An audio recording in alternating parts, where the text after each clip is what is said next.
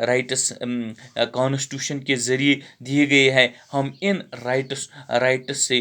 کسی کو محروم نہیں کر سکتے ہیں۔ اگر کسی وقت کوئی کر سکتا ہے تو سپریم کورٹ میں جانے کا حق بنتا ہے اس فرد کا، کہ اگر کسی جگہ پر، کسی آفس میں، کسی دفتر میں، کسی جگہ پر اس کو تنگ کیا جاتا ہے کاسٹ کے نام پر، دھرم کے نام پر، مذہب کے نام پر، یا کسی اور چیز کے نام پر، تو وہ سپریم کورٹ میں اس کو جانے کا حق بنتا ہے۔ یہ کہا گیا، یہ باتیں جو درج ہیں وہ ہیں رائٹ ٹو کانسٹیٹیوشنل ریمیڈیز، جو آرٹیکل 32 سے 35 تک ہیں، کیا یعنی کہ right to constitutional remedies empowers the citizens to move to a court of law in case of any denial of the fundamental rights, یعنی کہ جو فنڈامنٹل رائٹس ہمیں دیے گئے کانسٹیٹیوشن کے ذریعے سے، اگر کسی انسان پر کسی وقت کوئی بھید بھاؤ ہوگا، یعنی کہ دھرم کے نام پر یا کسی اور چیز کے نام پر، تو وہ کورٹ کا دروازہ کھٹکھٹا سکتا ہے، یہ اس میں کہا گیا۔ اب آپ کو آخر پر یہ بات یاد رکھنی ہے، جو ہم نے 6 فنڈامنٹل رائٹس پڑھے ہیں، اب ہم نے یہ دیکھنا ہے کہ سوال پیدا ہو جاتا ہے کہ آرٹیکل 31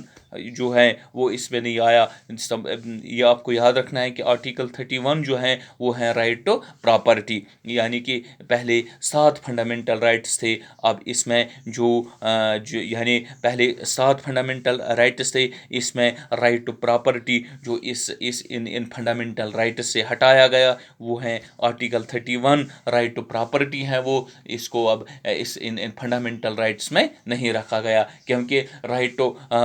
رائٹ ٹو پراپرٹی جو ہے وہ ہر ایک انسان کا فنڈامنٹل رائٹ نہیں ہے، کیونکہ ایک آدمی اگر آج غریب ہو، کل وہ امیر بھی بن سکتا ہے